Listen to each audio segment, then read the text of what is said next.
మావి చిగురు తినగానే కోవిల పలికేనా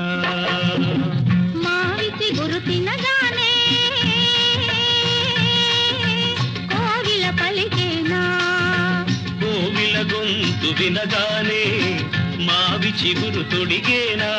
కోవిల గొంతు వినగానే మావి చిగురు తొడిగేనా ఏమో ఏమనునో గాని ఆమని ఈవని మావి చిగురు తినగానే